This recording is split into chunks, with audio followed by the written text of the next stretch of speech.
میدونستی توی 45 دقیقه میتونی این قیمه رو بذاری؟ از سختی‌های کار.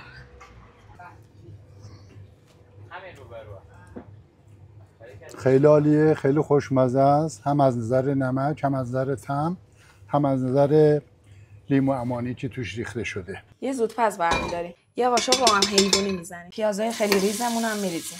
5 دقیقه بعد از اینکه تفت خورد، گوشت، زردچوبه، فلفل و پودر پیاز میریزیم. حتما گوشت رو 5 دقیقه خوب تفت بدیم. 2 قاشق غذاخوری رب میزنیم. 3 دقیقه هم با رب تفت میدیم. 5 لیوان آب میریزیم.